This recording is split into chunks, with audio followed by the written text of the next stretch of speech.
Selamat datang penonton karya Tanah Jawa, terima kasih sudah menonton di channel kami, bantu kami untuk mengembangkan channel ini. Dengan subscribe, share, like dan memberikan tanda lonceng di channel ini, agar kami dapat memberikan informasi yang lebih baik lagi buat kalian. Terima kasih dan selamat menonton. Boleh jadi orang yang terkenal karena perangai buruknya ternyata memperoleh rahmat dan ampunan Allah di sisa hidupnya. Karena itu, seorang muslim dianjurkan untuk cenderung berbaik sangka apalagi terhadap saudara seiman. Kisah berikut ini yang disarikan dari kitab karya Imam Al-Ghazali, Mukasyafatul Qulub, menggambarkan berkah amalan seorang mukmin sehingga mengantarkannya kepada akhir yang mulia.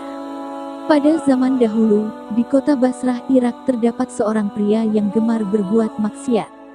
Kesehariannya seringkali membuat resah masyarakat setempat. Di antara kebiasaannya ialah mabuk-mabukan, mengganggu tetangga, mengancam pengguna jalan, dan melakukan aksi kekerasan. Suatu pagi, penduduk Basrah mendapatkan kabar bahwa lelaki itu meninggal dunia dini hari tadi. Alih-alih berduka, mereka justru mengucapkan syukur.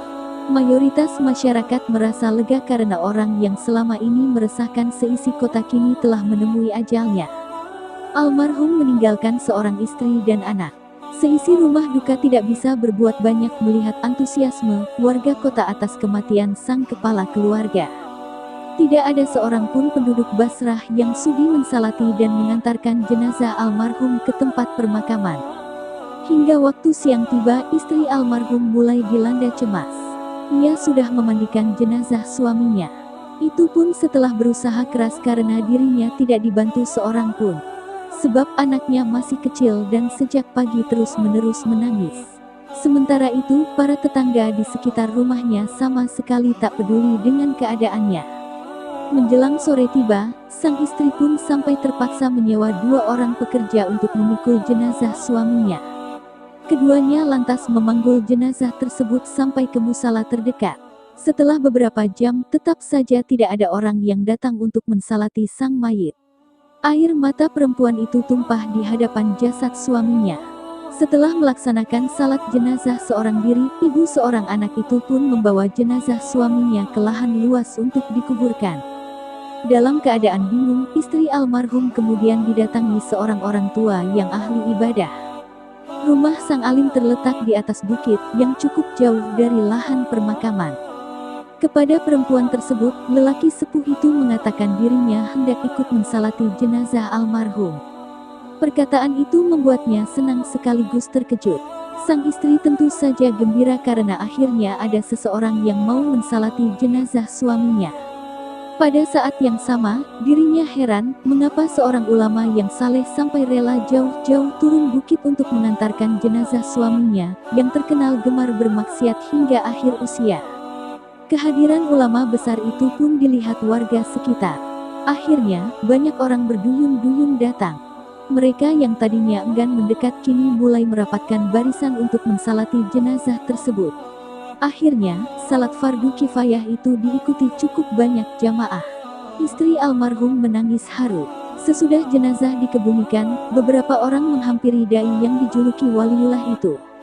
Mereka ingin mendengar alasan sang alim mengapa bersedia mensalati orang yang semasa hidupnya kerap melakukan kejahatan. Semalam aku mendengar dalam mimpiku sebuah suara yang mengatakan, turunlah kamu kepada si fulan karena tidak seorang pun yang mau mensalati jenazahnya. Salatkanlah ia, sebab ia telah diampuni Allah SWT, tutur orang tua itu.